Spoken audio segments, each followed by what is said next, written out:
মাত্র দেখো 10 টাকা দামে জলের বোতল দিয়ে আমি আজকে একটা নতুন ধরনের স্ন্যাক্স তৈরি করব, তাও আবার বাচ্চাদের জন্য।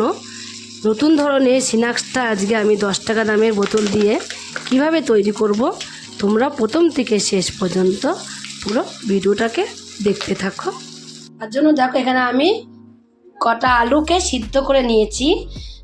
সিদ্ধ করে নিয়ে তারপরে ছাড়িয়েছি, খোলা শুদ্ধই সিদ্ধ করে নিয়েছিলাম। এটা বড় ছিল বলে এটা আর্ধেক করে দিয়েছি। আর এখানে ছোট ছোটোগুলোকে আমি একটা করে একটু মধ্যে চিড়ে চিড়ে এগুলোকে আমি সিদ্ধ করে নিয়েছি আলুগুলো। এবারে আলুগুলোকে আমি একটা গেটার নিয়ে নেবো, গেটার দিয়ে গেট করে নেবো। গেটার দিয়ে গেট করে নিলে কি হয়, যদি কোনো শক্ত ভাব থাকে সেটাও কিন্তু একদম মিশে যায়। তার জন্য গেটার দিয়ে গেট করে নিতে হবে, তাহলে কোনো শক্ত ভাব আর থাকবে না। পুরো আলুগুলোকে আমি সব আলুগুলোকে দেখো একই রকম করে কিন্তু গেটার দিয়ে গেট করে নিয়ে আমার কমপ্লিট হয়ে গেল। এবারে আলুগুলোকে আমি এক সাইডে রেখে দেবো। দেখো আলুগুলো তো আমি গেটার দিয়ে গেট করে নিয়েছি, একদম নরম হয়ে গেছে, হাতের সাথে কিন্তু লেগেও যাচ্ছে। দেখো এইবার আমি এই আলুর মধ্যে দিয়ে দেবো কিছুটা ধনেপাতা কুচি দিয়ে দেবো। এর মধ্যে দেবো দেখো আমি চিলি পেস্ট দেবো, 2 চামচ চিলি পেস্ট দিয়ে দেবো। আলাদা করে কোনো লঙ্কার গুঁড়োর মধ্যে দেবো না, শুধু চিলি পেস্টটা এর মধ্যে দিয়ে দেবো। স্বাদ মতো লবণ দিয়ে দেবো। আর দেবো এর মধ্যে আমি দেখো ভাজা মশলা দেবো, একটু ভাজা মশলা করা ছিল আমার, সেই ভাজা মশলাই দেবো অল্প করে। আর দেবো এর মধ্যে আমি হলুদের গুঁড়ো। হলুদের গুঁড়ো দিলে কালারটা বেশ খুব সুন্দর লাগবে, তার জন্য একটু হলুদের গুঁড়ো এর মধ্যে দিয়ে দেবো। আর কটা দেখো কালো জিরে দেবো, কটা কালো জিরে মুখে বাঁধলে হেভি লাগে খেতে। আর দেবো এখানে আমি ম্যাগির মশলা। ম্যাগির মশলাটা দেখবে টেস্টটা কিন্তু অনেকটাই বাড়িয়ে দেয়, তার জন্য ম্যাগির মশলা অল্প একটু দিয়ে দেবো আমি। লাস্টে দেবো দেখো আমি সাইনাজের গরম মশলা। সাইনাজের গরম মশলাটা দিয়ে দেবো এর মধ্যে। একদম তোমরা দেখবে রেস্টুরেন্টের খাবার বাড়িতে চলে এসেছে, স্বাদটাও প্রচুর পরিমাণে বাড়িয়ে দেবে। বাড়িতে বসেই তোমরা ঘরে বসেই রেস্টুরেন্টের খাবার খেতে পারবে। তোমরা এইভাবে শাহি গরম মশলা ব্যবহার করো, তাও আবার সাইনাজের শাহি গরম মশলা। এইবার আমি দেখো সব কিছু দিয়ে কিন্তু মেখে নেব। এইভাবে আগে সব কিছু দিয়ে আমি মেখে নেব। যা যা উপকরণ দিয়েছি সব কিছু দিয়ে এর মধ্যে মাখবো। একটু লবণ দিলে দেখবে জল জল ভাবটা বেরিয়ে আসে। তোমরা যদি মনে করো যে এর মধ্যে কোনো সবজি দেবো, তাহলে কিন্তু তোমরা এর মধ্যে কোনো সবজিও দিতে পারো। সে সবজি দিতে পারো না এমন কোনো কথা নেই, সবজিটাও তোমরা এর মধ্যে দিতে পারো। এভাবে আমি ভালোভাবে আগে মেখে নেব। দেখবো আগে কতটা নরম হয়েছে না শক্ত হয়েছে, সেই ভাবটা আগে দেখে নেব। তাও একটুখানি ক্রিস্পি করার জন্য আমি এর মধ্যে আর একটা জিনিস দেব। এবার আমি 2 চামচ কর্নফ্লাওয়ার দিয়ে দেব। এবার ভালোভাবে মেখে নেব। আর আমি দেখো হাতের মধ্যে একটুখানি সর্ষের তেল নিয়ে নেব। সর্ষের তেল নিয়ে একটু ভালোভাবে মাখিয়ে নেবো। এইভাবে মাখিয়ে নেব। সর্ষের তেল বা সাদা তেল তোমরা যে কোনো তেলই এর সাথে ব্যবহার করতে পারো, তাহলে দেখবে হাতে কিন্তু বেশি লেগে যাবে না, হাতের থেকে উঠে আসবে। এবার এটাকে আমি সেট হতে দেবো। আমি মিশ্রণটাকে মেখে এক জায়গায় রেখে দিচ্ছি। মিশ্রণ বলে না, ওটাকে দই বলে, যেহেতু শক্ত টাইপের হয়েছে। এখান থেকে আমি একটা 10 টাকা দামের বোতল নিয়ে নিয়েছি। এই 10 টাকা দামের বোতল থেকে জলটাকে আমি খেয়ে নিয়েছি। খেয়ে এবার মুটকিটাকে আমি নিয়ে নেব। মুটকিটাকে নিয়ে দেখো এই যে দেখছো মধ্যেখানটা, এই মধ্যেখানটার থেকে এইভাবে করে একটু কেটে নেব। নিচে রেখে কাটলে বেশি সুবিধা হবে, নিচে রেখে আমি কাটবো। আর এটা কাটার জন্য কিন্তু একটা ধারালা ব্লেড লাগবে। তোমাদের কেটে নিয়েছি আগে, তারপর তোমাদের দেখাবো। এটা কিন্তু একদম ধারালা ব্লেড নিয়েছি। তোমরা যদি মনে করে ছুরি দিয়ে করবো, ছুরি দিয়ে কিন্তু হবে না।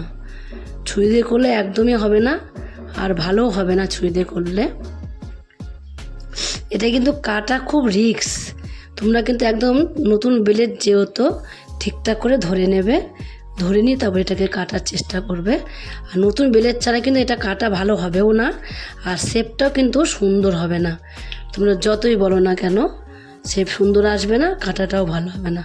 এটাকে আমি কেটে নিয়েছি দেখো, পুরো বরাবর করে কাটা আমার হয়েও গেল।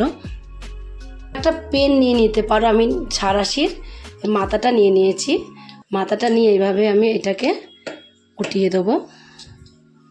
এই দেখো এইভাবে করে করে নিয়েছি। আর কাটাটা কেমন হয়েছে তোমরা কিন্তু দেখলে বুঝতে পারছো আমি কিভাবে এটাকে ডিজাইনটা করে নিয়েছি। কেটে কিন্তু অবশ্যই ডিজাইনটা করে নিতে হবে। এইভাবে করে আমি সারসিটা দিয়েছি, তোমাদের কাছে পেন থাকলে পেন দিও, তোমরা এটাকে এইভাবে একটু ফাঁকা করে নিতে পারো। একটু ফাঁকা করে নিয়েছি, দেখো কত ভালো লাগছে না এখন দেখতে। ডোটাকে তৈরি করে রেখে দিয়েছিলাম, দেখো সেই ডোটাকে এখানে নিয়ে নিয়েছি। এবার একটুখানি আমি একটু হাতের মধ্যে তেল মাখিয়ে নেবো। একটু হাতে মধ্যে যদি সাদা তেল মাখিয়ে নেওয়া যায় তাহলে কিন্তু হাতে আর লেগে যাবে না। তাই জন্য আমি হাতে তখন সর্ষে তেল দিয়ে দিয়েছিলাম, এখন একটু আমি হাতে সাদা তেল লাগিয়ে নিলাম। সাদা তেল লাগিয়ে নিয়ে এগুলোকে এবার আমি এইভাবে হাতের মধ্যে নিয়ে, দেখো হাতে লেগে যাচ্ছে না, তোমরা দেখলেই বুঝতে পারছো হাতে লেগে যাচ্ছে না। এবার গোল করে এই যে লম্বা করে একটা রোলের মতন করে নিয়েছি। এইভাবে করে করে কিন্তু সরু সরু করে আমি এর মধ্যে পুরোটাকেই ঢুকিয়ে নেবো। দেখো যতটা সরু পারো ততটা সরু করে কিন্তু এর মধ্যে ঢুকাতে হবে। একটু মোটা হয়ে গেছে বলে কিন্তু ঢুকাতে আমার অসুবিধা হচ্ছে। আর যদি সরু করে রোল করা যায় তাহলে দেখবে খুব তাড়াতাড়ি কিন্তু এর মধ্যে ঢুকে যাবে। এইবার দেখো আমি সরু করে কেমন করে নেবো, এই হাতের মধ্যে নিয়ে এভাবে একদম লম্বা করে শেপ দিয়ে নেবো একটা। এবার লম্বা করে একটা শেপ দিয়ে নিয়ে তারপরে আমি বোতলের মধ্যে নিয়ে নেব। এবার লম্বা করে শেপটা দিতেই হবে, যত সরু হবে তত ঢুকাতে ভেতরে তাড়াতাড়ি করে ঢুকে যাবে। দেখো পুরো পুরটাকে কিন্তু আমি আলুর পুরটাকে একদম রোলের মতন করে কিন্তু আমি এর ভেতরে ঢুকিয়ে নিয়েছি। ভেতরে ঢুকিয়ে নিয়ে এবার যে মুটকিটাকে আমি তোমার তৈরি করে রেখে দিয়েছিলাম সেই মুটকিটা দিয়ে ভালোভাবে আটকে দেবো। তার আগে আমি হাতটাকে আগে পরিষ্কার করে নিই একটু। এইবার এখানে আমি একটা চপিং বোর্ড নিয়ে নিয়েছি। এই চপিং বোর্ডের মধ্যে কি করব, একটু সাদা তেল আমি মাখিয়ে নেব। পুরো চপিং বোর্ডটার মধ্যে সাদা তেল মাখিয়ে নিয়েছি, এই পাশে মাখিয়ে নিয়েছি, ও পাশে মাখিয়ে নিয়েছি, দুই পাশে চপিং বোর্ডটাকে আমি সাদা তেল মাখিয়ে নিয়েছি চপিং বোর্ডের মধ্যে। এবার দেখো আমি কি করব, এই বোতলটার মধ্যে ঢুকিয়ে মুটকিটাকে ভালোভাবে আমি আটকিয়ে নিয়েছিলাম। নিয়ে এবার এই বোতলটার দিকে আমি এইভাবে মুটকিটাকে ভালো করে আটকিয়ে নিতে হবে। আটকে এইভাবে আমি ডিজাইন করে করে এর মধ্যে পেতে দেবো। এইভাবে করে একটু ছুরি দিয়ে কেটে নেব। তোমরা সাইজটা তোমাদের ইচ্ছা মতন করে নিতে পারো। আমি এরকম ছোটো ছোটো করে সাইজ করব, যেহেতু বাচ্চাদের জন্য করছি, বাচ্চারা অনেক আনন্দ করে খাবে দেখবে। এই রেসিপিটা সহজেই উঠে যাবে, দেখবে এইভাবে তোমরা উঠাবে, এইভাবে ধরবে, ধরলে কিন্তু সহজেই এটা একদম উঠে আসবে। এইভাবে আমি সবগুলোকেই একই রকম করে ডিজাইন করে নেব। আমি দেখো একটা ট্রে ভর্তি করেই করে নিয়েছি। এগুলো আগে দিয়ে নেব, ভেজে নেব, তারপর আবার একটা ট্রে করে ভর্তি করে নেব। ওইদিকে দেখো আমি ওগুলোকে তো তৈরি করে রেখে দিয়েছি। একটা ফ্রাই প্যান বসিয়ে দিয়েছি, ফ্রাই প্যানে কিছুটা তেল গরম করতে দিয়েছি। তেলটা এখন কিন্তু আগের চেয়ে অনেকটাই গরম হয়ে গেছে। এবার আমি এখান থেকে যেগুলো তুলবো, দেখো হাত দিয়ে তুলবো না, হাত দিয়ে তুললে কি হবে, হাত দিয়ে ধরলে একটা পাশ ধরতে হবে, না ডিজাইনটাই নষ্ট হয়ে যাবে। হাত দিয়ে না ধরে তোমরা এইভাবে করে একটু দিয়ে দিতে পারো। তুমি কিন্তু উল্টালে হবে না, যেই দেখবে ভাজা হয়ে যাবে এক পিঠ, তখন আরেক পিঠ করে উল্টে উল্টে দিতে হবে এইভাবে। দেখো সবগুলোকে আমি উল্টে পাল্টিয়ে দিচ্ছি।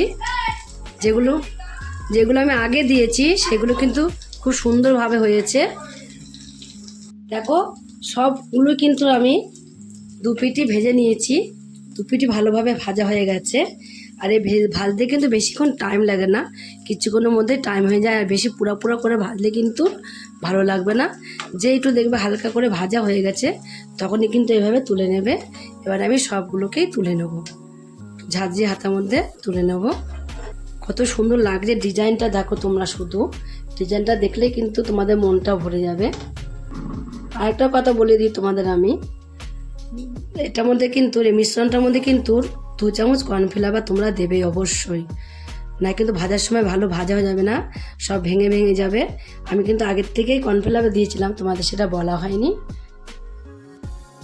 দেখানো হয়নি তোমাদের সেটা। সেই ভিডিওটা আমার একটু হয়ে গেছে, ডিলিট হয়ে গেছে বলে তোমাদের দেখানো হলো না। আবার নতুন করে করব, তার জন্য আর করলাম না। সবগুলো আমি একটা ঝাঁঝরি হাতার মধ্যে তুলে নিয়েছি।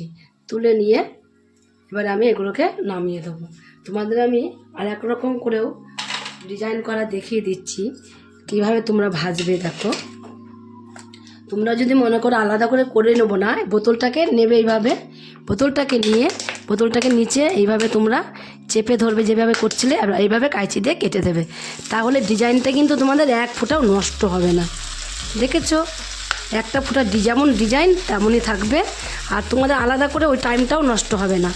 এইভাবেও তোমরা করে নিতে পারো। আমি তোমাদের দু রকমই দেখিয়ে দিলাম।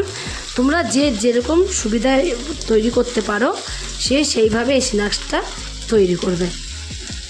এটা কিন্তু সুবিধা হচ্ছে, অনেক সুবিধা হচ্ছে। দেখো এগুলো ধরে শুধু কাঁচি দিয়ে একটু কেটে দিলেই হয়ে যাচ্ছে। তৈরি করে না খেলে বুঝতে পারবে না। দেখো এগুলোও আমার ভেজে নেওয়া হয়ে গেল। এগুলোকেও আমি তুলে নেব, একই রকম করে তুলে নেব। তুলে বাকি যেগুলো আছে সেগুলোকেও আমি একই রকম করে ভেজে কমপ্লিট করে নেব। পুরো দেখো কমপ্লিট হয়ে গেছে। কমপ্লিট করে নিয়ে আমি একটুখানি নিয়ে নেবো কাসুন্দি। কাসুন্দি দেখো অল্প করেই নেব। কাসুন্দি নিয়ে নেবো এক পাশে, আর এক পাশে নিয়ে নেবো একটু টমেটোর সস।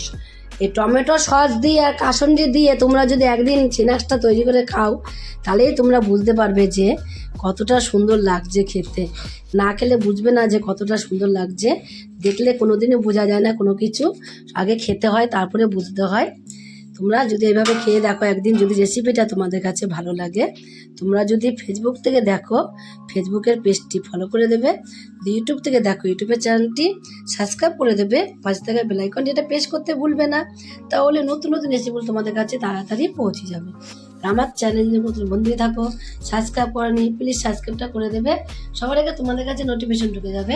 ছোট্ট করে লাইক করো, কমেন্ট করো, অনেক করে শেয়ার করো। নমস্কার বন্ধুরা, দেখা হবে আবার পরের রেসিপিতে।